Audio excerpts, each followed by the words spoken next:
कृण्वन्तो विश्वमार्यमपघ्नन्तो अरावणः। आर्य प्रतिनिधि सभा महाराष्ट्र, जो कि एक अत्यंत ही कहूंगा तो सक्रिय आर्य प्रतिनिधि सभा है। लॉकडाउन की विपरीत परिस्थितियों में भी उन्होंने आप सभी को जोड़ करके और विचार करने का जो अवसर प्रदान किया है, उसके माननीय प्रधान जी आदरणीय श्रीमान योग मुनि जी महाराज, माननीय मंत्री जी श्रीमान राजेंद्र दिवे जी और अन्य सभी महानुभाव, अन्य सभी अधिकारीगण और जो महानुभाव आज इस गोष्ठी का संयोजन कर रहे हैं, उन्हीं के माध्यम से सुंदर गीत की प्रस्तुति भी हम सभी ने सुनी है। और जो कभी कभी व्यक्ति के व्यक्तित्व को सामान्य जन को बताने के लिए कुछ शब्दों का अधिक प्रयोग कर दिया जाता है, तो उसी के अनुरूप मैं समझता हूँ हमारे आदरणीय हमारे जो आज के संयोजक महोदय, उन्होंने मेरे विषय में कुछ शब्दों का प्रयोग किया। मैं उनके कतई भी योग्य नहीं हूँ। मैं इसी निवेदन पूर्वक उनको कहूंगा कि उनका आभार है। उन्होंने मेरी जिम्मेदारी को बढ़ाया किसी ना किसी रूप में। उनका आभार करते हुए भाई नयन कुमार आर्य जी ने कुछ दिन पहले मुझसे ये समय लिया था इस कार्य के लिए, और आज मेरा सौभाग्य है कि मैं आपके बीच में उपस्थित हूँ। ज्यादा भूमिका न रखते हुए, आपकी चर्चा लगातार चल रही है, आज भी कुछ चिंतन करने के लिए हम सब लोग जो एकत्रित हैं, फिर से कुछ विचार करने के लिए और आगे बढ़ने के लिए, तो आज कुछ चर्चा आरंभ करेंगे। चर्चा शुरू करने से पहले मैं एक निवेदन करूंगा कि चर्चा क्यों की जा रही है, ये जरूर हमारे मन मस्तिष्क में कुछ तय हो जाना चाहिए। चर्चा करने का मुख्य मकसद एक ही रहे कि मैं अपने आर्य समाज के कार्य क्षेत्र में जो कार्य कर रहा हूं, उसकी गति में इस चर्चा के बाद कुछ परिवर्तन आना चाहिए, उसकी करने के तौर तरीकों में कुछ परिवर्तन आना चाहिए, और मैं जो कर रहा हूं वो किसी परिणाम पर पहुंचने के लिए कर रहा हूं, और किस परिणाम पर पहुंचने के लिए कर रहा हूं वो मुझे पता होना चाहिए। यानी कि हम आर्य समाज के क्षेत्र में कुछ भी काम करें तो वो किस परिणाम पर पहुंचने के लिए किया जा रहा है वो तय होना चाहिए। उदाहरण के लिए, मैं साप्ताहिक सत्संग में जाता हूं तो मुझे मालूम होना चाहिए कि मेरे साप्ताहिक सत्संग में जाने का उद्देश्य क्या है। मैं किसी व्यक्ति को आर्य समाज का साहित्य भेंट करता हूं तो मेरे को मालूम होना चाहिए कि मैं इसको क्यों भेंट कर रहा हूं। यानी कि मेरी इच्छा है कि ये इसको पढ़ करके इसके अनुरूप अपने विचारों को बदल जाए, ये मेरे ध्यान में बात होनी चाहिए। यानी कि मेरी प्रत्येक क्रिया में मेरा उद्देश्य तय होना चाहिए। तो आज की इस गोष्ठी की जो क्रिया चल रही है, आप सब लोगों का समय लग रहा है। आप समझ लीजिए लगभग अभी तक 100 के लगभग लोग इससे जुड़े हैं इस समय। यानी 1 घंटा चर्चा चलेगी तो 100 घंटे उपयोग हुआ। 100 घंटे यदि उपयोग हो रहा है तो इसका उपयोग क्या हुआ, इसका लाभ क्या हुआ, वो चर्चा तय करके ही, वो उद्देश्य तय करके ही हम आगे बढ़े। ये मेरा आप सभी से अनुरोध है। और वो मेरे विचार में क्या उद्देश्य होना चाहिए कि मैं आने वाले समय में, कल आर्य समाज का स्थापना दिवस है, कल से ही मेरे कार्य क्षेत्र में, मेरे कार्य पद्धति में, मेरी कमिटमेंट में, मेरे संकल्प में ये परिवर्तन आ जाना चाहिए। तो आइए उस चर्चा को आरंभ करें। चर्चा को एक विषय दिया गया है, आर्य समाज की चुनौतियां। वर्तमान में इसको 2 तरीके से लिया जा सकता है। आर्य समाज के समक्ष चुनौतियां, यानी कि आर्य समाज के लिए चुनौतियां, यानी आर्य समाज का अपना खुद का सर्वाइवल। और दूसरा, जो मानव जाति के समक्ष चुनौतियां हैं वही तो आर्य समाज के सामने चुनौतियां हैं। आर्य समाज का अपना तो कोई उद्देश्य है ही नहीं। आर्य समाज का आरंभिक काल से, यानी कि 1875 से अपना स्वयं का कोई उद्देश्य नहीं रहा। जो भी उद्देश्य रहा वो मानव जाति के हित को लेकर के ही रहा। उसी को पूरा करने के लिए आर्य समाज ने यथासंभव आज तक प्रयत्न किया है, करते चले आ रहे हैं। इसलिए आज की इस चर्चा में हम मनुष्य समाज के सामने जो चुनौतियां हैं और आर्य समाज उनको किस रूप में देखता है, और आर्य समाज उनका क्या समाधान देखता है, जानता है और उसको करने की इच्छा रखता है, उसकी दृष्टि से सीमित करके आगे बढ़ेंगे। क्योंकि आर्य समाज के संगठन के समक्ष चुनौतियों की चर्चा हम खुले मंच पे ना करके उसको बैठकों में करेंगे। इस खुले मंच पर हम आर्य समाज के समक्ष मानव जाति की उन्नति को लेकर के या वेद के आधार पर जिस प्रकार की सृष्टि होनी चाहिए उस प्रकार की सभ्यता ना चलने के पीछे के कारणों को लेकर के जो चुनौतियां सामने खड़ी हैं, उनके मुकाबले के लिए हम तैयार हैं कि नहीं है, उनकी चर्चा आज हम करते हैं। थोड़ा सा इतिहास से लेते हैं। इतिहास वो बता रहा हूं जो आपने पहले बहुत बार सुन चुके हो, बहुत बहुत बहुत यानी अनेकों बार सुन चुके हो, लेकिन केवल उदाहरण के लिए किसी कारण परिप्रेक्ष्य को लेकर के मैं आपके सामने इस बात को रख रहा हूं। आर्य समाज की स्थापना जब हुई तो महर्षि दयानंद सरस्वती जी ने आर्य समाज की स्थापना को लेकर के जो भाव प्रकट किए थे, शब्द नहीं बोलूंगा, लगभग भावों को बोलूंगा। महर्षि दयानंद के भाव थे कि मैं किसी नए मत की स्थापना करने नहीं जा रहा हूं, अपितु जो ब्रह्मा से लेकर के जैमिनी पर्यंत ऋषियों ने जिन बातों का प्रतिपादन किया है उन्हीं को आगे बढ़ाने का, उन्हीं को मानव समाज तक ले जाने का उद्देश्य ही मुझे अभीष्ट है। यही मेरी इच्छा है। अपनी कोई मेरी इच्छा नहीं है, अपना कोई मेरा मत नहीं है।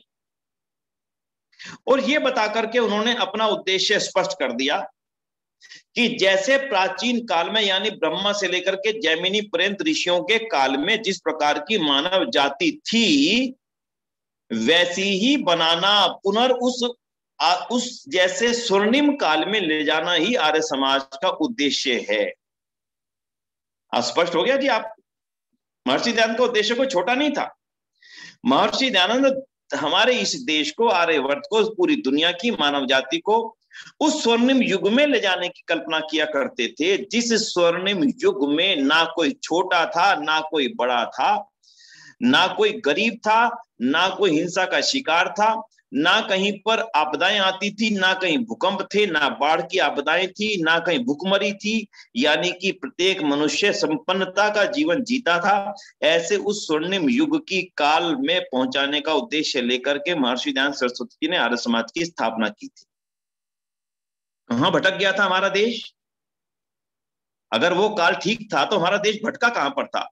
महर्षि दयानंद ने उन मुद्दों को सामने रखा कि आखिर उस स्वर्णिम काल में जाने में बाधाएं कौन सी हैं। तो जो वो बाधाएं थी उन्होंने उनको एक तरह से मार्क किया अलग से। पहली बाधा, वेद के विमुख होते चले जाना, वेद के गलत अर्थ होते चले जाना। उन्होंने इस बाधा को देखा और इसका समाधान कर दिया कि वेद के सही अर्थों को करके ही हम दोबारा से उस काल में जाने की तैयारी कर सकते हैं। और उनका वेद भाष्य का जो कार्य था वो आर्य समाज के इतिहास का नहीं, मानव जाति के इतिहास का अद्भुत कार्य रहा, क्योंकि वो जानते थे कि एक बड़ी बाधा है। दूसरी बाधा उन्होंने भारत वर्ष के परिप्रेक्ष्य में क्या महसूस की? पराधीनता। कोई सोचने वाला नहीं था उस समय कि हमारी अवनति का कारण हमारी पराधीनता है, लेकिन सोचने वाले भी महर्षि पहले। और उस केवल सोचना उनका काम नहीं था। जो मैं आज आप सभी साथियों को विशेष कहना चाहता हूं कि आर्य समाज ने केवल समस्याओं को सोच करके उसका शंखनाद नहीं किया, आर्य समाज ने समस्याओं को सोच करके उसका निराकरण किया। और उस निराकरण करने के लिए उनको कितना ही त्याग, कितना ही तपस्या और कितना ही बलिदान क्यों ना देना पड़ा हो, इसलिए क्योंकि इतिहास को जानेंगे तो ही वर्तमान की तैयारी हम कर पाएंगे। वेद की बात उन्होंने सोची, वेद का भाष्य कर दिया। स्वाधीनता की, पराधीनता की बात उनके सामने आई, उन्होंने स्वदेश के शब्द का प्रतिपादन करके उसको इतना बड़ा बना दिया कि कांग्रेस में भी अंत में स्वदेश लाने वाले, स्वदेशी शब्द को लाने वाले वो आर्य समाजी ही थे। ये इतिहास का तथ्य, इसको आगे नहीं बढ़ाएंगे। उसके आगे की लंबी श्रृंखला है, कैसे आर्य समाज ने आजादी दिलवाने में लंबा योगदान दिया, उसको आज हमारी चर्चा का विषय हम नहीं रखेंगे। तीसरा उन्होंने महसूस किया इस देश के अंदर जो कुरीतियां आ चुकी हैं, इसी के कारण से देश हमारा दरिद्र है। उन्होंने केवल आवाज नहीं उठाई, उसके लिए करके दिखाया। जो कोई बोल भी नहीं सकता था, उन बातों को महर्षि दयानंद और महर्षि दयानंद के शिष्यों ने करके दिखाया। उन घटनाओं की चर्चा नहीं करूंगा क्योंकि आप सब प्रबुद्ध वर्ग हैं, आर्य समाज से जुड़ा हुआ, वो सब जानते हैं कि कुरीतियों को भगाने के लिए, कुरीतियों को दूर करने के लिए आर्य समाज ने क्या किया। उसके बाद अंधविश्वास की भी उसी श्रृंखला में बात आ जाती। उसके बाद ये देश स्वर्णिम युग में जब था तो इस स्वर्णिम युग के पीछे का बड़ा कारण क्या था? उनको लगा गौ रक्षा और कृषि दोनों ही हमारे स्वर्णिम युग का सबसे बड़ा आधार स्तंभ थे। और आज दोनों ही चीजें हम कहीं ना कहीं खो चुके हैं। इसी के लिए उन्होंने गो कृष्य रश्मि आदि सभा की जो कल्पना की थी। ये जो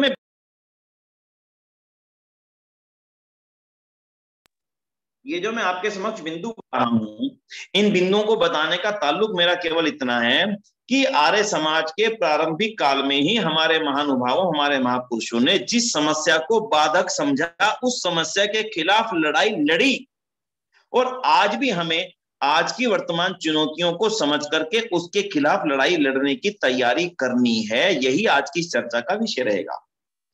उन्होंने जब ये देखा कि हमारे परिवार की जो मूल कड़ी है वही कमजोर है, यानी स्त्री, महिला जाति को ही पूरी तरह से दरकिनार कर दिया गया है। बाल विवाह,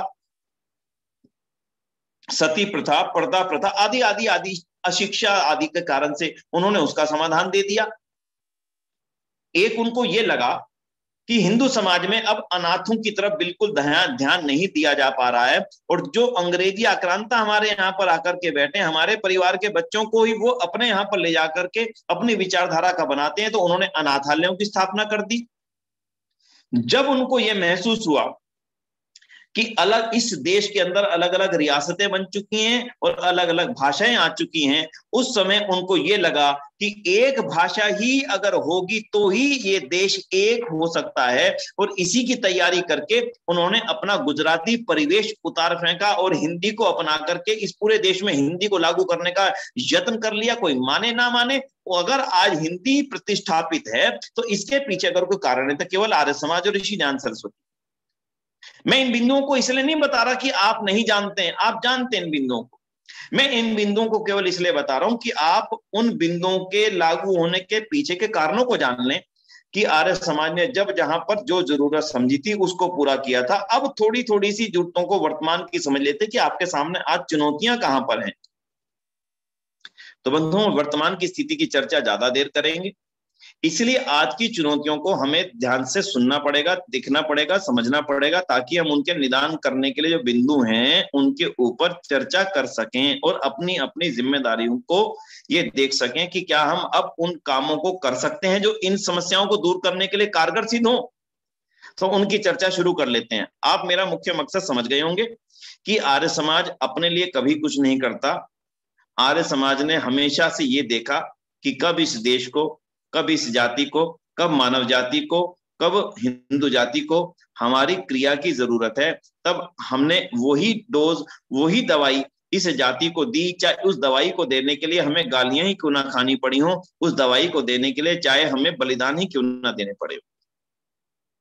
बंधु, आज जो आपके सामने सबसे बड़ी समस्याएं हैं उनमें से 2 या 3 का उल्लेख इस छोटी सी चर्चा में मैं आपके समक्ष करूंगा।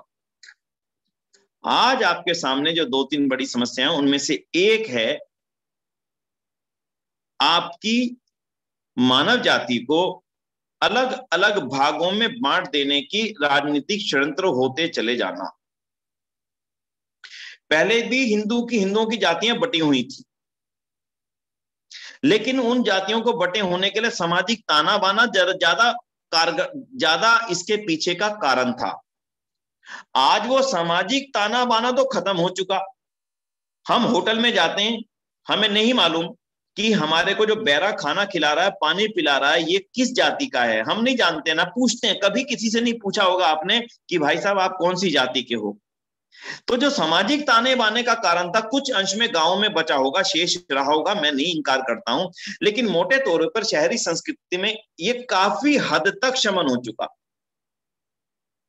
लेकिन राजनीतिक स्तर पर अब ये एक षड्यंत्र का रूप धारण कर चुका है, और वो षड्यंत्र है हमारी इन जातियों के अलग अलग दृष्टिकोणों से राजनीतिक समीकरणों का निर्माण होना, जिनके कारण से ऐसा लगने लगा कि शायद अब ये जातिवाद का विष कभी भी समाप्त ना होगा। तो आज भी हमारे सामने एक बड़ी चुनौती है। इसको चुनौती नंबर 1 के रूप में लेकर के चलिएगा बंधुओं, क्योंकि इसी ऊंची जाति, उसी ऊंच नीच की जातिवाद के कारण से ही आज हिंदू समाज कमजोर हुआ था पहले भी, और आज भी हम ठीक कमोबेश उसी राह पर निरंतर चल रहे हैं। इसलिए पहला चुनौती का बिंदु 1 ये आज नोट कर लीजिएगा। समाधान की चर्चा भी करेंगे, क्योंकि समस्या बताना आर्य समाज का काम नहीं रहा, समाधान बताना और समाधान करना आर्य समाज का कार्य रहा। दूसरी चुनौती, दूसरी चुनौती बंधुओं, धार्मिक स्तर पर हिंदू जाति का पूरी तरह से शून्य हो जाना। शून्य हो जाने का अर्थ क्या है?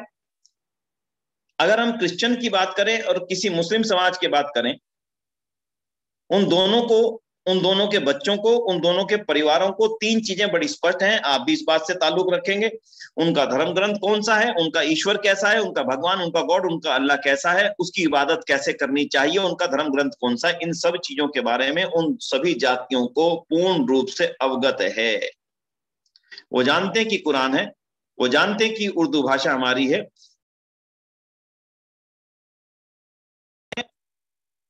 बेहतरी से जानते हैं।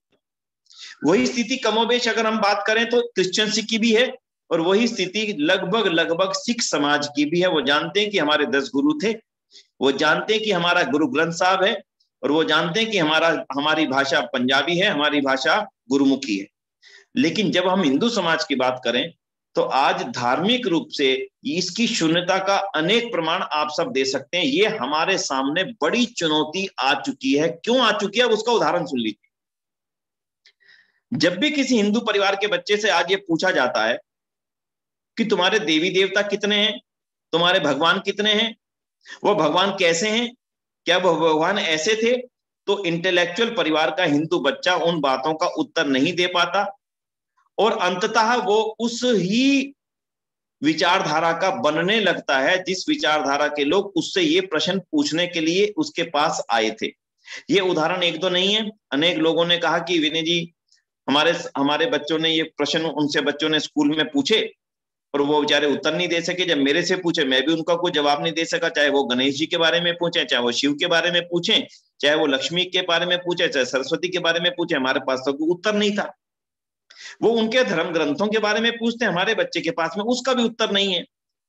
अब आज जिस बच्चे के पास में उसका उत्तर नहीं है, वो बड़ा होकर के किस धर्म की रक्षा करेगा, किस ईश्वर की उपासना करेगा, किस ईश्वर में अपने आप को समर्पित कर पाएगा, ये अपने आप में एक प्रश्न है। इसलिए मैं इस बात को आपके सामने कहने चला हूं कि हिंदू धर्म से धार्मिक मूल्यों से शून्य की तरफ बढ़ता चला गया है। यज्ञ के प्रति आस्था लगभग ना के बराबर, गायत्री के प्रति आस्था लगभग ना के बराबर, कुछ किसी का। ये आपके सामने दूसरी बड़ी चुनौती है। इस चुनौती का नुकसान बंधुओं ये हो रहा है कि आपकी जाति से अनेक पढ़े लिखे परिवार निकल करके क्रिश्चियनिटी अपना रहे हैं, मुस्लिम धर्म को अपना रहे हैं और अन्य मतों की ओर आकर्षित हो रहे हैं, जिनमें एक दूसरा बड़ा षड्यंत्र अभी आने वाले समय में तीसरे नंबर पे जिसको मैं बोलूंगा, वो वामपंथी विचारधारा को लगातार अपना रहे हैं। आपकी जाति को कमजोर करने के पीछे दूसरा धार्मिक षड्यंत्र बहुत बड़ा कारण है। कारण इसके पीछे हमारे मंदिरों में, हमारे मंदिर का मतलब सनातन धर्म के मंदिरों की पूरी की चर्चा अगर मैं करूं तो कहीं पर भी हिंदू धर्म क्या है इसका उपदेश नहीं दिया जाता। तो इसलिए दूसरी आज के सबसे बड़ी समस्या ये है। अब तीसरी समस्या पे चलते हैं। आपकी जाति से विचारधारा से शून्य करते चले जाना, आपकी जाति के लोगों को विचारधारा से, आपकी जाति का मतलब वैदिक जाति की बात कर रहा हूं, जिस वेद के आधार पर जो जाति सारी दुनिया पे शासन करती थी कभी, मैं फिलहाल उसकी बात कर रहा हूं। आपकी जाति से अर्थ अन्य मत लगाइएगा। आपकी जाति का मतलब आर्य जाति नहीं, आपकी जाति का मतलब बृहद रूप से जो वेद को मानने वाली है। यानी आज भी प्रत्येक हिंदू लगभग वेद के बारे में अपना विश्वास रखता है, राम के बारे में अपना विश्वास रखता है, कृष्ण के बारे में विश्वास रखता है। मैं उस दृष्टि से इस बात को लेता हूं। अब जब तीसरी समस्या आपके सामने आ रही है कि हिंदू की पहचान क्या बनती चली जा रही है, अगर आप देश में देखें या विदेश में देखें तो हिंदू की पहचान एक ये बनती चली जा रही है। वर्तमान की परिप्रेक्ष्य में हिंदू और वैदिक धार्मिक को बहुत ज्यादा अलग करके हम नहीं देख सकते, क्योंकि 6-7 बातें हम सब में कॉमन है और हम भी उसी जाति का और उसी एक समाज का इस बड़े समाज का कहीं ना कहीं भाग ही है। उससे हम अपने आप को अलग नहीं देख सकेंगे। तो उस पूरी जाति के लोगों को उस विचारधारा से विमुख करके अपनी ओर खींच लाने का जो षड्यंत्र चल रहा है, वो षड्यंत्र 3 स्तरों पे आपके सामने चल रहा है बंधु। पहला क्रिश्चियनिटी के प्रचार को लेकर के, दूसरा मुस्लिम धर्म के प्रचार को लेकर के, और तीसरा जो मुस्लिम नहीं बनना चाहते या क्रिश्चियनिटी से थोड़ा सा घृणा करते हैं, उनके लिए वामपंथी विचारधारा एक हमारे सामने ला दी गई, जिसमें हिंदू हिंदू रह सकते हुए भी वामपंथी बन जाता है, और वामपंथी रह करके वो हिंदू भी नहीं रह जाता, ना मुस्लिम रह जाता, ना क्रिश्चियन रह जाता, वो एक हिंदू धर्म का ही अलग बट करके हिस्सा बन जाता है, जिसके बारे में कह दिया जाता है कि ना ये भगवान को मानते, ना ईश्वर को मानते, ना किसी पूजा पद्धति को मानते, ये तो मानव मानव में विश्वास रखते हैं। ये तीसरा हिस्सा है। ये जो तीन षड्यंत्र आपके सामने चल रहे हैं, इनकी तादाद के बारे में आज आप विचार कर लीजिए, तादाद कितनी है, तो मैं आपके सामने आज शेयर करता हूं, तादाद के बारे में सोच लीजिएगा। आज वो तादाद लगभग लगभग उच्च जातियों के मध्य में 20% से अधिक वामपंथी विचारधारा की नौजवानों की संख्या इस समय इस देश के अंदर हो चुकी है, जो बड़ी बड़ी यूनिवर्सिटीज में, बड़े बड़े कॉलेजेस में पढ़ते हैं। उनके सामने महाभारत के विषय में पूछे, रामायण के विषय में पूछे, वेद के विषय में पूछे, या किसी भी अन्य ग्रंथ के विषय में पूछे, उनका स्पष्ट उत्तर है, एक अकेला उत्तर है कि ये सब पाखंड है और ये सब अंधविश्वास है और ये सब इतिहास की कहानियां हैं, इसके अतिरिक्त इनमें कुछ भी सच्चाई नहीं है। ये कहने वाले नौजवान केवल उस विचारधारा का पोषण कर रहे हैं जिसको मैंने अभी वामपंथी विचारधारा कह करके पुकारा बंद। जब हम आने वाले समय की सर्वाइवल की चिंता करते हैं कि आने वाला समय हमारा कैसा होगा, तो अब आपको ये चिंतन आज से शुरू करना पड़ेगा कि आने वाले समय में आखिर हमारी संतति, आने वाली संतति आज क्या विचारधारा रख रही है, उसका परिणाम हम अपने घरों में देख सकते हैं। हम अपने घरों के छोटे बच्चों को, जिनकी आयु 8-10 साल, 12 साल, 13-14 साल तक है, उनसे एक बार चर्चा करके देखेंगे, परिणाम आपको लग जाएगा कि जब ये 22 साल का, 24 साल का नौजवान होगा और 30-35 साल का, 35-40 साल का युवा होगा और उसके बाद में प्रौढ़ होगा, तो यही विचारधारा तो आगे जाकर के चलेगी, शिफ्ट होने वाली है। अगर आज इसके मन में ये विचारधारा घर कर गई तो आने वाले समय में देश का स्वरूप क्या होने वाला है। तो बंधुओं, अब ये जो तीनों ही विचारधाराएं हैं, क्या ये धार्मिक विचारधाराओं के रूप में हमारे देश के ऊपर हमारे हमला करने के लिए तैयार खड़ी हैं? आज इस बात को भी स्पष्ट कर लीजिएगा, ये तीनों ही धाराएं धार्मिक धाराओं के रूप में हमारे देश में अधिकार करने के लिए नहीं आई हैं। मूलतः ये राजनीति से प्रेरित होकर के, यानी कि राज्य सत्ता को स्थापित करने के निमित्त इन तीनों विचारधाराओं का हिंदुओं के ऊपर आक्रमण हो रहा है लगातार। मैं इसको दोबारा स्पष्ट कर देता हूं। यानी कि आप ये समझ लीजिए कि अगर कोई हिस्सा मुस्लिम बन जाता है देश का, तो उसकी भारत के प्रति सहानुभूति ना होकर के अरब के प्रति सहानुभूति हो जाती है। अगर कोई हिस्सा क्रिश्चियन बन जाता है, कोई परिवार, तो उसकी भारत के प्रति सहानुभूति ना होकर के सीधी उसकी सहानुभूति यरूशलेम के प्रति हो जाती है।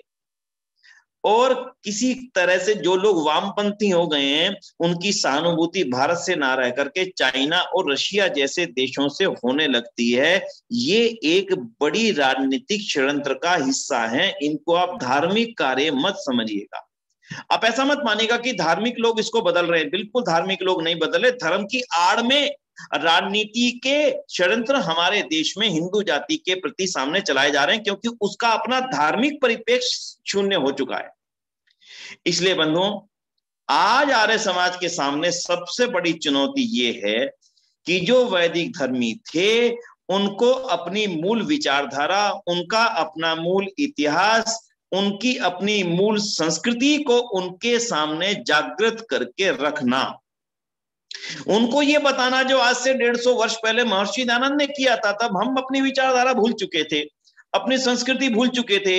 महर्षि दयानंद ने आकर के सबसे पहले बताया कि अरे ये तो देश तुम्हारा है, ये देश मुगलों का थोड़ी था, ये देश अंग्रेजों का थोड़ी था, ये तो तुम्हारा देश है। तुम्हारे ही राम, तुम्हारे ही कृष्ण ने इस देश के ऊपर हजारों सालों तक राज किया है। लाखों करोड़ों सालों से तुम्हारी संस्कृति अक्षुण्ण रह करके इस देश में चलती रही है। अरे जागो, उठो और अपनी उस सत्ता को वापस लो, ये बताने का काम उस समय महर्षि दयानंद ने किया था। और आज ये काम आर्य समाज के प्रत्येक व्यक्ति को करना पड़ेगा कि इन तीनों ही विचारधाराओं से जो इस समय हमारी सीधी टक्कर हो रही है, इसके लिए आपको सबसे ज्यादा तैयार होना पड़ेगा। क्यों? क्योंकि समस्या को जो जानेगा, उपचार भी वही करेगा। जो समस्या को ही नहीं जानेगा, वो भला उपचार कैसे कर पाएगा? डॉक्टर जानता है, नब्ज पकड़ करके देखता है कि हाँ इसको ये समस्या है, इसको ये बीमारी है, तभी वो उसका उपचार करता है।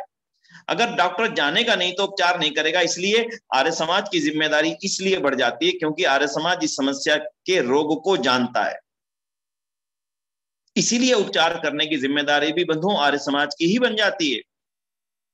अब उसका उपचार करना कैसे, तो इसको स्टेप्स में ले लेते हैं। पहला स्टेप है जागृति लाना, पहले स्वयं में फिर सामने वाले में। और जागृति लाने के लिए आज जरूरी है इन सारी समस्याओं के गहराई के, इन सारी समस्याओं के मूल को समझ लेना। बंधुओं, महर्षि दयानंद सरस्वती जी के समय में और उसके बाद आर्य समाज के इतिहास के जिन महापुरुषों ने देश के इतिहास को बदलने के लिए महत्वपूर्ण भूमिका निभाई है, उन सभी के समय में जो जो चुनौतियां थी उसका कुछ कुछ अंश वर्तमान में भी शेष बचा हुआ है। अभी तक वो पूरी तरह से समाप्त नहीं हो पाई है, पूरी तरह से खत्म नहीं हो पाई है। इसलिए उन समस्याओं को तो हमें लगातार देखना ही है, लेकिन उससे ज्यादा जरूरी वो बातें हैं जो अब नई समस्या आज के परिप्रेक्ष्य में पैदा हो चुकी हैं। अब मैं उदाहरण लेता हूं एक आपसे। कभी दलितों की बहुत बड़ी समस्या थी इस देश के अंदर। मुस्लिम चाहते थे कि इनको हम मुस्लिम बना लें, और स्वामी श्रद्धानंद चाहते थे कि इनको हम हिंदू ही रहने दें, इनको किसी कीमत पर भी किसी और मत में ना जाने दें। समस्या ये आई कि हिंदू तो इनको अपनाने के लिए तैयार नहीं है और मुस्लिम इनको अपना भाई मानने के लिए तैयार हैं। तो फिर बताइए निदान कैसे हो? तब आर्य समाज ने इस समस्या का 4 तरीके से निदान किया था, और 4 तरीके आज आपको जानने चाहिए, क्योंकि आज हम अपने काम करना है तो उन तरीकों को पहले जान लीजिए कि उन तरीकों में कौन कौन से कारगर तरीके अपनाए गए थे। पहला कारगर तरीका, अपने नाम के आगे आर्य लिखने की परंपरा को आरंभ करना। आर्य समाज की एक बहुत बड़ी क्रांति थी जिसने इस देश के अंदर जातिवाद के विष को समाप्त करने के लिए विष पीने जैसा काम किया था। आर्य लिखना यानी कि कोई जान ही ना सके मेरी वास्तव में जाति, जन्मना जाति कौन सी है, मेरे काम से मेरी पहचान बनती चली जाए। बंधु, ये छोटा काम नहीं था। आप पिछले इतिहास को उठा करके देख लीजिए। आज जितने भी आर्य समाज से जुड़े हुए महापुरुष हैं, उनकी जन्मना जाति को बता पाना उनका नाम देख करके संभव नहीं है। आज भी आप जिन चाहे का नाम उठा करके देख लीजिएगा। स्वामी श्रद्धानंद की जाति आप बता सकते हैं, महात्मा हंसराज की जाति आप बता सकते हैं, पंडित गुरुदत्त की जाति आप बता सकते हैं, राम प्रसाद बिस्मिल की जाति आप बता सकते हैं, स्वामी समर्पणानंद जी महाराज की, स्वामी दर्शनानंद जी महाराज की, स्वामी स्वतंत्रानंद जी महाराज की, स्वामी दीक्षानंद जी महाराज की, इन सब जितने भी महापुरुष, मैं तो 2-4 नाम भी बता पाऊं, पंडित भाई परमानंद, भाई भरमानंद, भाई बाल मुकुंद, वीर, ऐसे जितने भी आर्य समाज के आरंभिक दौर के महापुरुष हुए हैं, उनके नाम के आगे जाति सूचक शब्द ही नहीं लगता था। ये एक जाति को एक करने का सबसे बड़ा काम आर्य समाज ने किया था। बंधुओं, आज इस क्रांति की आज भी बहुत बड़ी आवश्यकता है। आर्य समाज को इस क्रांति को आज आरंभ करना चाहिए और अपने से शुरुआत करनी चाहिए। उसके पश्चात अपने आर्य समाज के क्षेत्र में हमें इस क्रांति की शुरुआत करनी चाहिए, पहला काम। दूसरा काम, आर्य समाज के संस्था में एक बहुत बड़ी विशेषता रही है, जिस विशेषता को कभी हमने चर्चा नहीं की या उसका कभी हमने प्रचार नहीं किया। आर्य समाज की सदस्यता इस संसार में रहने वाला गरीब से गरीब और अमीर से अमीर व्यक्ति ले सकता है, एक समान प्लेटफॉर्म पर रह करके। कैसे? आप किसी बड़ी संस्था में आप जाना चाहें, किसी बड़ी संस्था में अधिकारी बनना चाहें, किसी बड़े क्लब में जैसे लॉयंस क्लब या रोटरी क्लब या ऐसे किसी भी क्लब में, वहां बिना पैसा दिए बड़ा अधिकारी बनना संभव नहीं है। कहीं तो 10 लाख, कहीं 5 लाख, कहीं 10-20 लाख, 50 लाख की फीस है कि मेंबर बनना चाहते हैं, फीस लेगी। लेकिन आर्य समाज ने गरीब से गरीब को भी वो अवसर दिया कि वो अपनी आय का शतांश दे दे और आर्य समाज जैसी इतनी दुनिया में फैली हुई संस्था का अधिकारी बन जाए। पूरी दुनिया का अधिकारी, पूरी दुनिया का सर्वोच्च अधिकारी बनने की क्षमता किसमें है? इसलिए आर्य समाज ने गरीब और अमीर के भेद को दूर करने का सबसे बड़ा काम बंधुओं किया है, जिस विशेषता को ना तो हमने पहचाना गहराई से, ना ही उसको दुनिया तक पहुंचाया। आज अगर गहराई से आप देखें, आज हिंदुओं के अंदर एक बड़ी समस्या गरीबी और अमीरी की आ चुकी है।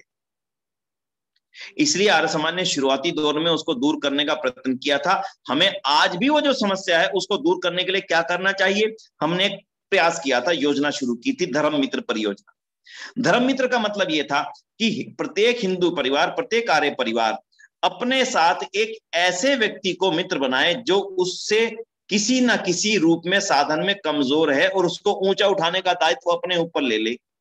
एक परिवार, केवल एक परिवार के लिए, चाहे वो आपके पड़ोस में रहता हो, चाहे आपके घर पर काम करता हो, चाहे आपकी फैक्ट्री में काम करता हो, चाहे किसी रूप में भी आपका उससे संपर्क हो ना हो, बना ले। अगर हम आज इस परियोजना को लेकर के चलते हैं तो जो लोग हमारे भाइयों को हमारे से अलग करने का लंबा षड्यंत्र लेकर के हमारे साथ में बैठे हैं, उनको उस षड्यंत्र में कभी भी सफलता नहीं मिल सकती। यदि एक हिंदू परिवार का कोई एक करीब साथी मित्र के रूप में, भाई के रूप में, रिश्तेदार के रूप में स्थापित हो जाएगा तब। तो दूसरा, इसका समाधान मैंने आपके समक्ष ये रखा है कि प्रत्येक हिंदू को अब इस दिशा में काम करना चाहिए कि हाँ, ये मेरा भाई है, ये मेरा मित्र है, मैं इसका मित्र हूं, इसके और मेरे बीच में कृष्ण और सुदामा जैसा संबंध है, मेरे और इसके बीच में कोई भी खाई ऊंच नीच और गरीबी अमीरी की है ही नहीं। बंधुओं, आर्य समाज के अंदर ऐसे उदाहरण भरे पड़े हैं। और तीसरा, पहला उदाहरण मैंने आपसे दिया, जातिवादी सोच को समाप्त करने के लिए हमें अपनी ओर से क्रांति शुरू करनी पड़ेगी।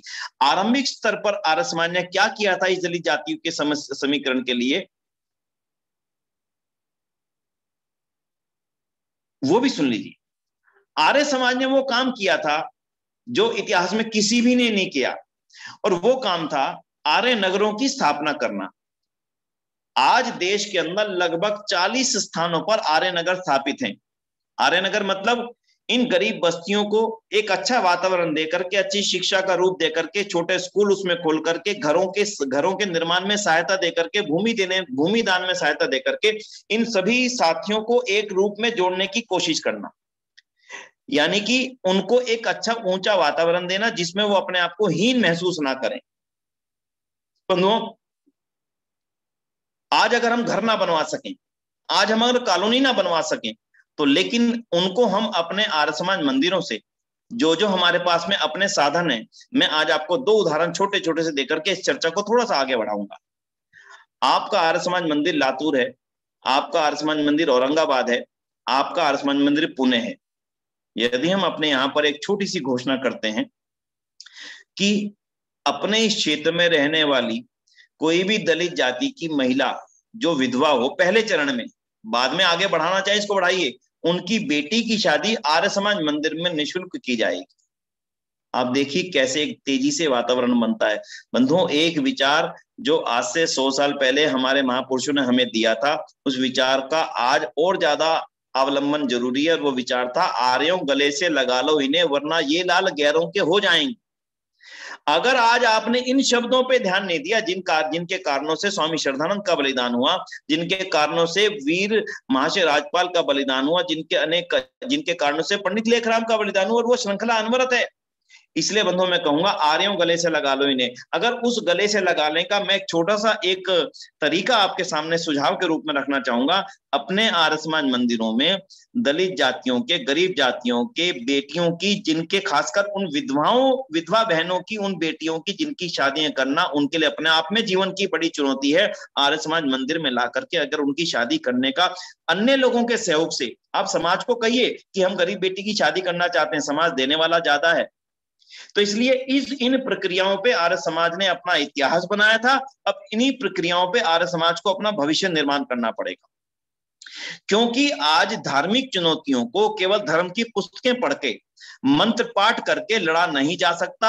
इन धार्मिक चुनौतियों को सेवा के माध्यम से ही लड़ना हमारे लिए संभव है। प्राचीन काल में भी आर्य समाज के लोगों ने जो सेवा की थी, उसी का परिणाम आर्य समाज की मजबूती के रूप में मिला था। आज भी आर्य समाज के लोगों को सेवा कार्यों को आगे बढ़ाना पड़ेगा, और उसी का परिणाम हिंदू जाति की मजबूती के रूप में आर्य समाज को प्राप्त होता चला जाएगा। बंधुओं, तीसरी चीज, स्वाध्याय। आज इसका बड़ा भारी अभाव हो चुका है। जब भी कोई विधर्मी व्यक्ति हमारे धर्म के ऊपर, हमारी मान्यताओं के ऊपर चोट करता है, तब हमारे पास उत्तर देने के लिए शब्द नहीं होते, तर्क नहीं होते, और इन्हीं के कारणों से हम निरुत्तर रह जाते हैं कभी कभी। और उस समय उनकी पढ़ाई की हुई बातें, उनको पढ़ाई गई बातें हमारे से कहीं आगे निकल जाती हैं। पिछले अनेक अवसरों पे ऐसा मुझे महसूस हुआ, इसलिए मैंने आपके सामने इस बात को रखा। स्वाध्याय किन चीजों का, नोट करना चाहें तो कर लीजिएगा। पहला स्वाध्याय अपने इतिहास का स्वाध्याय जरूर कर लीजिए। क्योंकि इतिहास को जाने बिना आप भविष्य के निर्माण में बाधा पैदा हो जाएगी। जब तक आप आर्य समाज के इतिहास को, इस देश के इतिहास को, हिंदू संस्कृति के इतिहास को, भारतवर्ष के आर्यवर्त के इतिहास को गहराई से नहीं जानेंगे, अगर आप महर्षि दयानंद के चिंतन को देखें, सुने, तो समझें कि महर्षि दयानंद के मन में अचानक से इस बात को कैसे धारणा पैदा हुई कि मुझे इस देश के लिए कुछ करना है, क्योंकि उन्होंने इस संस्कृति का इतिहास जान लिया था। उन्होंने आर्यवर्त के उस गौरवशाली इतिहास को जाना था। उन्होंने आर्यवर्त के उस गौरवशाली राजाओं की परंपराओं को जान लिया था। तब उनको महसूस हुआ था कि कहां ये गौरवशाली परंपरा और कहां ये शरीर बिना कफन के एक नदी में बहती हुई महिला। अगर उन्होंने उस गौरवशाली इतिहास को जाना होता तो शायद दोबारा से उस गौरवशाली इतिहास में जाने की वो तैयारी ना करते। इस बात से आप भी सहमत होंगे। इसलिए मैं आपसे निवेदन करना चाहूंगा कि सबसे पहले स्वाध्याय का काम आप आर्य समाज के और इस देश की संस्कृति के इतिहास को जानने का कीजिए। धन्य है वो लेखक जिन्होंने उन इतिहास की पुस्तकों को लिख करके रख दिया। और दूसरा, सैद्धांतिक पक्ष। जब भी कहीं विधर्मियों के साथ चर्चा होती है, सैद्धांतिक पक्ष के सामने आने के कारण से ही आपको कभी कभी चुप होना पड़ जाता है। आपको मतलब आपसे नहीं है, आपसे मतलब मैं आपको केवल संबोधित नहीं कर रहा हूं, आपके माध्यम से अनेक लोग जो हिंदू समाज के हैं, आर्य समाज के हैं, आर्य समाज के कार्यकर्ता हैं, आर्य विदल के कार्यकर्ता हैं, समग्र इस वैदिक जाति के जो कार्यकर्ता, मैं उन सभी से निवेदन करना चाहता हूं, रामायण को, महाभारत को और एक ऐसे ग्रंथ को जो हमारी संस्कृति का आधार ग्रंथ है, मनुस्मृति,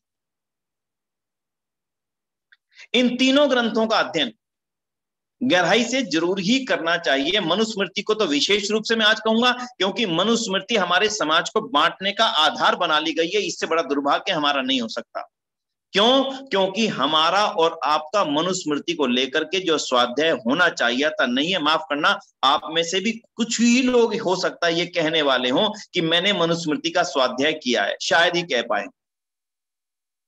तो बंधुओं, तीसरा जो बिंदु है हमारे को आगे बढ़ने का, जो हमारी बाधा है, जिस काम के कारण से हमारे को वापसी स्वर्ण युग में जाने की जो चुनौती है आर्य समाज के सामने, कि आर्य समाज का कार्यकर्ता अपने आप में विद्वान भी हुआ करता था, कार्यकर्ता भी हुआ करता था, उपदेशक भी हुआ करता था, प्रचारक भी हुआ करता था, भजन उपदेशक भी हुआ करता था। उन सभी की जिम्मेदारी निभाने की क्षमता यदि किसी आर्य समाज के कार्यकर्ता में पैदा होती थी, वो पैदा होने का कारण केवल एक था, स्वाध्याय, स्वाध्याय, स्वाध्याय, स्वाध्याय, स्वाध्याय। धन्य महर्षि दयानंद सरस्वती जिन्होंने इतना बेहतरीन पुस्तकों को लिख करके रख दिया। हमारी और आपकी क्षमता नहीं थी समस्त वेदों को पढ़ना, इतने दर्शन ग्रंथों को पढ़ करके सत्यार्पक जैसा ग्रंथ हमारे सामने उन्होंने रख करके हम पर कितना उपकार किया है। बंधुओं, इस पर तो विचार करो। इसलिए मेरा जो तीसरा बिंदु है आपसे चुनौतियों के सामने मुकाबला करने का, वो है स्वाध्याय। इसलिए स्वाध्याय का आपको एक मास पूरा मनाना चाहिए, ऐसा मैं निवेदन कर रहा हूं। चिंतन आपकी आरती सभा महाराष्ट्र करेगी, पूरा एक मास पूरा डेडिकेटेड केवल स्वाध्याय के लिए कि कौन कौन सी पुस्तकों का स्वाध्याय किया जाए। तो मैं कुछ नाम जरूर गिनाता, फिर उससे थोड़ा सा आगे चल पड़ूंगा। आर्य समाज की ये हिंदू जाति के समक्ष जो चुनौतियां हैं, उनके इतिहास को जानने के लिए आपको मैं 3 पुस्तकों के नाम बताता हूं, वो जरूर पढ़ लीजिएगा। पहला नाम है मोपला। 100 साल हो चुके हैं आज, इस साल मोपला दंगों को पूरे 100 साल हो चुके हैं, लेकिन प्रत्येक हिंदू को वो पुस्तक पढ़नी चाहिए, अनिवार्य रूप से अपने बच्चों को पढ़ानी चाहिए। दूसरी पुस्तक है हिंदू धर्म, हिंदू संगठन, जिसको स्वामी श्रद्धानंद जी महाराज ने लिखा था। कितनी गजब की पुस्तक है, छोटी सी पुस्तक, गजब की, प्रत्येक हिंदू को पढ़नी चाहिए। इतिहास की दृष्टि से बोल रहा हूं आपसे मैं। और तीसरी पुस्तक है युग धर्म। है तीनों छोटी छोटी पुस्तक, लेकिन प्रत्येक हिंदू के घर तक अगर आप इसे पहुंचा सकें, मैं सच कहता हूं आपसे कि आपकी और उनकी सोच में सामंजस्यता आती चली जाएगी। आपने आर्य समाज के अनेक उत्सवों के अवसर पर बहुत सारी बातों को सुना है, पर हमारे भाई इन सब बातों को सुन नहीं पाए, उनको सुनने का अवसर नहीं मिला। किसी तरह से इन पुस्तकों के माध्यम से पढ़ सकेंगे तो शायद वो और ज्यादा हिंदू समाज की समस्याओं के बारे में जान सकेंगे और आगे हमारा उसमें सहयोग कर सकेंगे। तो स्वाध्याय की बात हुई। अब तीसरा, अब आते हैं क्रिया पर। क्रिया क्या करें? तो बंधुओं, क्रिया ये है कि जितना भी आर्य समाज का हमारा संगठन है, इस समय हमारे देश के सामने जो चुनौतियां हैं, उनको वृहद हिंदू समाज के पास ले जाने के लिए तैयारी शुरू कर दे। पहले आर्य समाज मंदिरों में बैठ के हुआ करती थी, मुझे याद है, क्योंकि महाराष्ट्र का जो क्षेत्र है वो हैदराबाद आंदोलन का भी बहुत बड़ा क्षेत्र प्रभावित रहा है। हैदराबाद आंदोलन के समय में हिंदू जातियों की सारे मुख्य बैठकें आर्य समाज मंदिरों में हुआ करती थी और आर्य समाज मंदिरों के अंदर हिंदू जाति को बचाने की योजनाएं बना करती थी। आर्य समाज मंदिरों को केंद्र मान लिया गया था। आर्य समाज मंदिरों में की गई बातों को हिंदू जाति के बचाने के लिए, वैदिक धर्म को बचाने के लिए आधार मान लिया गया था। इस समय भी हमें उन सभी साथियों को आर्य समाज मंदिरों में ला करके वर्तमान की स्थितियों से अवगत कराना चाहिए। ये आज के समय की हमारी बहुत बड़ी जरूरत है, क्योंकि किसी ना किसी रूप में आप और वो दोनों दूर जा चुके हैं। इस प्रक्रिया में छोटी बैठकें करें, छोटी गोष्ठी करें, बिना माइक के गोष्ठी करें, अपने स्थान पर बैठ करके चुने हुए लोगों के साथ में चर्चाएं आरंभ करें और उनके साथ में अपनी समस्याओं को साझा करें, उनकी समस्याओं को सुने। और जब आप सुनेंगे तो आपको लगेगा कि उनकी और आपकी समस्याएं कुछ भी अलग हैं ही नहीं। उनको आर्य समाज के निकट आने का जो अवसर मिलेगा वही हमारे को इस बृहद हिंदू समाज को, बृहद समाज को, बृहद देश को बचाने के लिए कारगर सिद्ध होगा। और इसके अगले चरण में बंधुओं मैं जो इस चीज को निवेदन करना चाहूंगा वो निवेदन है आर्य समाज के अपने संगठन को मजबूत करना। मैं इसलिए इस बात को कहता हूं, हिंदू समाज आज इस बात को माने या ना माने कि इस पूरे हिंदू समाज को, इस भारत के समाज को रक्षा करने की जिम्मेदारी कभी आर्य समाज ने ली थी और आगे भी इसकी जिम्मेदारी आर्य समाज लेगा। पर जब तक हिंदू समाज इस बात को समझेगा, कहीं देर ना हो जाए, आर्य समाज स्वयं में उस समय तक कमजोर ना हो जाए, इसकी तैयारी केवल आपको और हमें करनी है। अपनी प्रांतीय सभा को मजबूत करना, अपनी आर्य समाज की इकाई को मजबूत करना और अपने आर्य परिवार को मजबूत करना, ये 3 स्तंभ हैं आर्य समाज को मजबूत रखने के। अपने पूरे परिवार को आर्य समाज के साथ जोड़ के रखना आज ये सबसे बड़ी जरूरत है, तीनों स्तर पर, अपने परिवार के स्तर पर भी, अपने बच्चों के संस्कारों के स्तर पर भी और अपनी सुरक्षा के स्तर पर भी। और वही आर्य समाज के जो अधिकारी वर्ग हैं उनकी जिम्मेदारी है। जैसे एक परिवार का छोटा सा निर्माण है, 4 बच्चों का, 3 बच्चों का परिवार, वैसे ही आर्य समाज के अधिकारी, प्रधानमंत्री का काम है अपनी पूरी आर्य समाज के सदस्यों को जोड़ करके रखना, प्रेम से, प्यार से, लगाव से, संस्कार से उन सबको जोड़ करके रखना। यदि आर्य समाज मजबूत होगा तो हिंदू धर्म आज नहीं तो कल मजबूत हो जाएगा। यदि आर्य समाज कमजोर हो गया बंधुओं, आप इस बात को स्वीकार करेंगे, अन्य कोई स्वीकार करे या ना करे, यदि आज आर्य समाज कमजोर हो गया तो कल हिंदू समाज को मजबूत करने वाला कोई विचारधारा नहीं रहने वाला। क्यों? वेद ही नहीं बचेगा। वेद नहीं बचेगा तो हिंदू धर्म कैसे बचेगा? वैदिक धर्म कैसे बचेगा? उसका कोई सार ही नहीं है, उसका कोई रास्ता ही नहीं है। और तीसरा, अपनी प्रांतीय आर्य प्रतिनिधि सभा। आप कहेंगे आर्य प्रतिनिधि सभा के कार्यक्रम में भाग ले रहे हैं विनय जी, इसलिए शायद ये बात कह रहे हैं। बिल्कुल नहीं कह रहा हूं मैं। आर्य समाज आज अगर 150 साल बाद भी मजबूत है तो उसकी इसी पद्धति के कारण से मजबूत है कि हमने अपने संगठन को एक मजबूत संगठन के निर्माण में भागीदार बनाया। यानी आर्य समाज अपने आप को प्रांतीय सभा का अंग मानता है, प्रांतीय सभा आर्य समाज को ही अपना भाग मानती है, इसलिए आर्य समाज मजबूत है आज तक भी।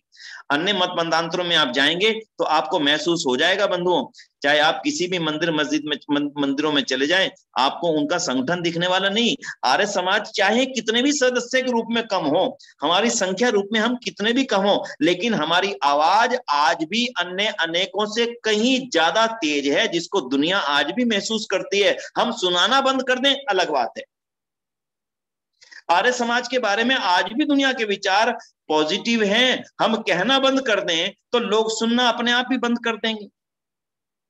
इसलिए मेरा तीसरा निवेदन, जो चौथा इसमें निवेदन था, आर्य समाज के संगठन को मजबूत करना, उसके 2 बिंदु जरूर बताऊंगा, क्योंकि मैं समझता हूं कि आर्य समाज के ही ज्यादातर हमारे सदस्य इस कार्यक्रम से जुड़े हुए हैं। बंधुओं, किसी भी हालत में आर्य समाज के किसी भी सदस्य की आपस में एक दूसरे को कोई शिकवा शिकायत करना आज के बाद छोड़ दें। कल आर्य समाज स्थापना दिवस है, अगर किसी की चर्चा करनी हो तो किसी की प्रशंसा की चर्चा अन्य सदस्यों से करेंगे।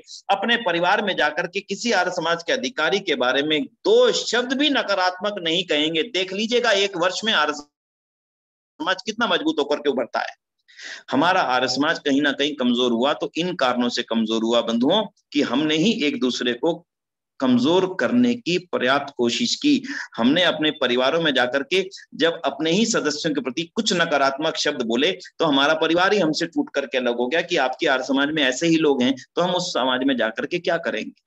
ये एक दुखद पहलू है जिसकी चिंता और चिंतन हमें आपस में मिलकर के करना चाहिए। कल आर्य समाज का स्थापना दिवस है। मेरी आप सब आर्य सैनिकों से करबद्ध प्रार्थना है कि एक संकल्प हम ले लें, हमारा साथी चाहे चाहे बुरा हो भी, तब कह रहा हूं मैं, तब भी उसकी बुराई को बढ़ाने की कोशिश मत करिएगा बिल्कुल भी। जिस स्तर पर कहना है उस स्तर पर कह लीजिए, अपना मित्र समझ करके उसको कह लीजिए, अन्यों को मत कहिएगा। इतने में ही आर्य समाज की मजबूती आपको सिद्ध हो जाएगी कुछ ही समय में। तो बंधुओं, आज हम जिस चर्चा को कर रहे हैं उस चर्चा में आर्य समाज की मजबूती तो छिपी है, लेकिन आर्य समाज की मजबूती अपने लिए नहीं है। आर्य समाज की मजबूती इस देश की मजबूती के लिए है, इस जाति की मजबूती के लिए है, इस संस्कृति की मजबूती के लिए है, इस विचारधारा की मजबूती के लिए है, इस वेद को स्थापित करने की मजबूती के लिए है।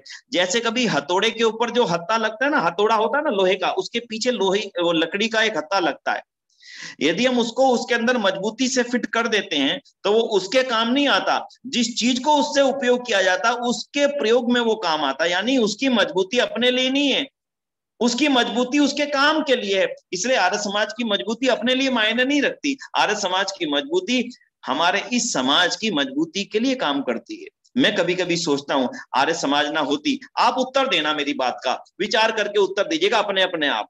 आर्य समाज ना होता तो क्या वेद बचते? विचार अपने आप कर लेना, उत्तर मत लिखिएगा। आर्य समाज ना होता तो क्या नमस्ते जिंदा रहती? आर्य समाज ना होता तो क्या संस्कृत जिंदा रहती? आर्य समाज ना होता क्या हिंदी प्रतिष्ठापित होती? आर्य समाज ना होता तो क्या गौशालाएं बचती? आपको जानकारी होगी इस बात की शायद कि आर्य समाज ने ही प्रथम गौशालाओं का निर्माण आरंभ किया था। उससे पहले महर्षि दयानंद के आगमन से पहले गौशालाओं का प्रचलन था ही नहीं, समाप्त हो चुका था। आर्य समाज ना होता तो क्या आज गौशालाओं की इतनी लंबी श्रृंखलाएं जो पूरे देश में यह होती? आर्य समाज ना होता तो क्या स्त्री जाति को आज जो मान और सम्मान मिल रहा है ये होता? आर्य समाज ना होता तो क्या विधवाओं को जो सम्मान और मान आज के समय में मिल रहा है, इंदिरा गांधी ने कहा था अगर मैं स्त्री हूं और वो भी विधवा, अगर मैं आज प्रधानमंत्री बन सकी, इस पीछे का कारण आर्य समाज की विचारधारा का होना है। तो बंधुओं, आर्य समाज ने अपने प्राचीन काल में अपनी पूरी जिम्मेदारियों को निभाया है। अब आधुनिक काल में भी आर्य समाज को अपनी उन्हीं जिम्मेदारियों को निभाने के लिए तैयार होना चाहिए और तैयार होना पड़ेगा। इसलिए आज सबसे मैं इसी आह्वान के साथ में कि स्वाध्याय को अपना हथियार बना लीजिए, संगठन को अपनी दौलत बना लीजिए। अगर आर्य स्वाध्याय का हथियार मेरे पास होगा और संगठन की दौलत मेरे पास होगी तो मैं हर वो काम कर सकता हूं जिस काम को करने का आदेश मुझे महर्षि दयानंद सरस्वती जी ने आर्य समाज की स्थापना करते हुए दिया था। ध्यान दीजिएगा, मैं अपने आप का अपने लिए काम नहीं कर रहा हूं, मैं महर्षि दयानंद के उस काम को पूरा करने के लिए आगे बढ़ रहा हूं जिसका आदेश महर्षि दयानंद ने आर्य समाज को बनाते हुए। ये आर्य समाज में इसलिए बना रहा हूं कि आने वाले समय में, क्योंकि मेरा शरीर भी हमेशा रहने वाला नहीं है, इसलिए आने वाले समय में इस विचारधारा को दुनिया तक फैलाते रहने वालों की जो जिम्मेदारी है, उस जिम्मेदारी को जो लोग अपने ऊपर स्वीकार करते हैं उन्हीं के लोगों के समूह को आर्य समाज कहा जाएगा। अब आप समझ लीजिए, क्या हम महर्षि दयानंद के अर्थों में आर्य समाज की दृष्टि से काम कर पा रहे हैं? ये विचार हम सबको आज करना पड़ेगा बंधुओं। केवल खाली बैठे रहने से, केवल हमें ये कह देने से कि आर्य समाज में कुछ नहीं हो रहा, सब खत्म हो चुका, इस निराशावादी बातों से हम आगे बढ़ पाएंगे? नहीं बढ़ पाएंगे बंधुओं। इसलिए आर्य समाज जो आज कर रहा है वो भी कुछ छोटा काम नहीं कर रहा है। 10,000 इकाइयां, मैं कभी कभी उत्साह सोचता हूं कि कैसे आना चाहिए हमारे में। आप विचार करो, 10,000 10,000 यूनिट्स, 10,000 यूनिट्स मतलब आर्य समाज औरंगाबाद 1, आर्य समाज नानापेट पुणे 1, आर्य समाज लातूर 1, आर्य समाज आपकी नागपुर, अलग अलग जो भी है 1 यूनिट है वो। अगर ऐसी 10,000 इकाइयां 150 वर्ष बाद भी पूरी दुनिया के 40 देशों में, भारत के 2 प्रांतों को छोड़कर के सब प्रांतों में लगातार काम कर रही हैं, तो बताइए निराशा किस बात की है? कोई निराशा नहीं है, हमारी अपनी पैदा की हुई वो निराशा है, जिसके घेरे में हम स्वयं को घिरता देख चुके हैं। इसलिए उस निराशा से बाहर आइए, पूरी तरह उत्साहित हो जाइए। आपने ही इस देश का निर्माण किया था। आर्य समाज की विचारधारा के महापुरुषों ने ही, आज मेरे पास उतना समय नहीं था, नहीं तो मैं अगर केवल एक विषय के ऊपर आपके सामने श्रृंखला रखूं कि इस देश के निर्माण करने वालों की नींव के अंदर अगर एक एक पत्थर उखाड़ करके देखोगे, उस पत्थर के ऊपर नाम लिखा होगा ऋषि दयानंद सरस्वती, सत्यार्थ प्रकाश और आर्य समाज। उन पत्थरों के ऊपर इन 3 नाम के अलावा बहुत कम पत्थर नजर आएंगे बंधुओं नींव के अंदर। उस समय भी आप थे, आज भी आप हो और आगे भी आपको रहना है। इस विचारधारा के साथ में अपने परिवारों को आर्य समाज के साथ जोड़ दीजिए। अपने बच्चों को प्रारंभिक काल से आर्य विदल की शाखाओं में, आर्य विदल के शिविरों में भेजना प्रारंभ कर दीजिए। 2, 3, 4 साल के पश्चात में एक नया सूर्योदय होने वाला है। आर्य समाज के 200वां वर्ष 2024 में आने वाला है। महर्षि दयानंद का 200वां जन्म दिवस समारोह, और 2025 में आर्य समाज का 150वां वर्ष आने वाला है। आप सोचिए 150 वर्ष का होने वाला है आर्य समाज हमारा। उस 150वें वर्ष के समय में हमारा और आपका उत्साह 4 गुना होकर के जब काम करेगा, जिससे पूरा मुझे विश्वास है कि हम वो काम कर पाएंगे जिस काम को करने की इच्छा परम गुरु महर्षि दयानंद सरस्वती जी की थी।